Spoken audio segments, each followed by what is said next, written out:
কালভার্টের যে জায়গাটা আছে ওখানে গেছিলাম, সেখান থেকে বেশ কিছুটা পানিও নামছে। যদিও মানুষজনের বাড়িঘর থেকে হয়তো নামিনি, একটু সময় লাগবে, কারণ আমার এদিকে যেটুকু পানি নামতেছে আবার র্যান্ডম বৃষ্টি হচ্ছে।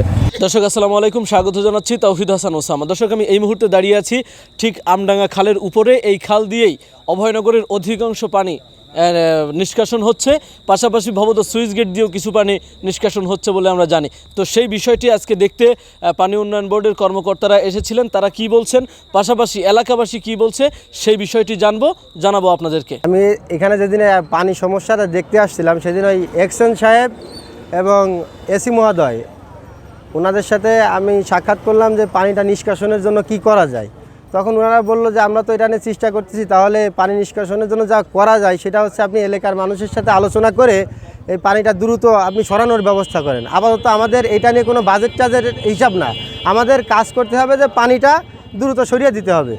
আপনারা ইতিমধ্যে জানেন যে পলাশ সাহেব, যিনি পানি উন্নয়ন বোর্ড থেকে আসছিলেন, আজ আমাদের কথা ছিল আমরা সম্মিলিতভাবে আজকে মূল স্পটগুলো পর্যবেক্ষণ করব এবং কি পরবর্তী কার্যক্রম আছে সেটা বাস্তবায়ন করার লক্ষ্যে।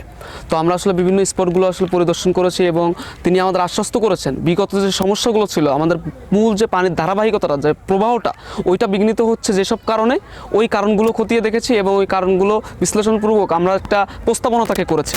সেই প্রস্তাবনা সে ভেবে দেখবেন আজ রাতে, এবং তার অল্টারনেটিভ হিসেবে সাইড দিয়ে আপনারা জানেন যে ছোটো যে নালাটা ব্লকটা করা হয়েছে, তার সাইড থেকে সে আপাতত বলছে একটা ছোটো করে নালা করে কেটে দিবেন, এবং যার কারণে পানির প্রবাহ যে ধারাটা আছে ওইটা যাতে ঠিক থাকে। আচ্ছা, আপনি জানেন যে আপনার ভবদয় যে জলাবদ্ধতা হয়, জলাবদ্ধতা নিরসনের জন্য আমরা প্রথম থেকেই কার্যকর উদ্যোগ গ্রহণ করছি। তার ভিতরে যেটা আছে সেটা হলো আপনার ভবদয়ে পাম্পের সংখ্যা বৃদ্ধি করা। আর একটা যে বিকল্প অপশন আমাদের আছে সেটা হলো আমডাঙ্গা খাল দিয়ে যত পরিমাণে পারি আমরা পানিটা নিষ্কাশন করে ভৈরবে ফেলবো। এই লক্ষ্যে ইতিমধ্যে আমরা এলাকাবাসীর সাথে কথা বলে বা সাধারণ এখানকার জনগণ যারা কথা আছে তাদের সাথে কথা বলে আমরা ইতিমধ্যে আমডাঙ্গা খালে যে ব্লক ফেলানো ছিল, যার জন্য পানি প্রবাহের প্রতিবন্ধকতা হচ্ছিল, সেগুলো অপসারণের কাছে ইতিমধ্যে শুরু করছি। নিয়মিতভাবে লেবার কাজ করতেছে, এলাকার সাধারণ মানুষজনও তাদেরকে হেল্প করতেছে এবং পানি নামার গতিও বাড়ছে। এবং আমি একটু আগে যেটা দেখছি সেটা হলো আপনার, আমি এর আগেও যখন এই কালভার্টের যে জায়গাটা আছে ওখানে গেছিলাম, সেখান থেকে বেশ কিছুটা পানিও নামছে।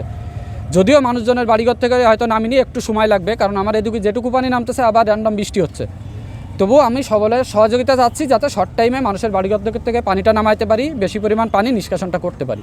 আপনি কি ঘরে বসে গরুর খাঁটি দুধ ক্রয় করতে চান? তাহলে এখনই যোগাযোগ করুন মোমিল্ক এক্সপ্রেসে। এখান থেকে শতভাগ খাঁটি দুধ স্বল্প সময়ে নওপাড়ার বিভিন্ন এলাকায় সরবরাহ করা হয়। রয়েছে ক্যাশ অন ডেলিভারি সুবিধা। অর্ডার করতে এখনই যোগাযোগ করুন। প্রতি কেজি দুধের মূল্য মাত্র 60 টাকা। লোকবল এক একদিন এক এক রকম থাকে, এটা কোনো নির্দিষ্ট না। সেটা হলো যেহেতু লেবার কাজ করে, লেবারের সংখ্যা কোনো দিন 20 জন থাকতে পারে, কোনো দিন 45 জন থাকতে পারে, এটা যখন যেদিন পাওয়া যায়। যেহেতু পানির ভিতর থেকে ব্লকগুলো তুলতে হয়, এটা নির্দিষ্ট কোনো লেবার থাকে না। আচ্ছা, আপনারা লেবার যা আছে এর চেয়ে বাড়ানোর কোনো চিন্তা ভাবনা আছে? হ্যাঁ, এর চেয়ে লেবার বাড়ানোর বলতে আমি তো আপনাকে আগেই বললাম, সেটা হলো এলাকার মানুষের বাড়িঘর থেকে পানি নামাইতে হবে।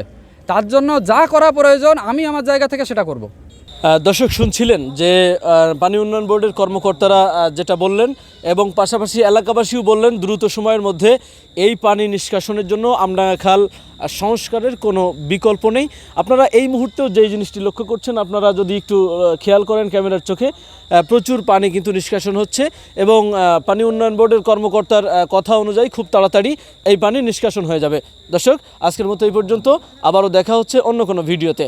সেই পর্যন্ত সবাই ভালো থাকুন, সুস্থ থাকুন, আল্লাহ হাফেজ। আপনি কি বিশেষজ্ঞ কার্ডিওলজি ডাক্তার দ্বারা ইকোকার্ডিওগ্রাফি করে রোগ নির্ণয় করতে চান? তাহলে আজই আসুন ইউনিক ডায়াগনস্টিক অ্যান্ড কনসালটেশন সেন্টারে। এখানে প্রতি বৃহস্পতিবার ইকোকার্ডিওগ্রাফি করে চিকিৎসা সেবা প্রদান করছেন কার্ডিওলজি বিশেষজ্ঞ ডাক্তার হিমেল সাহা।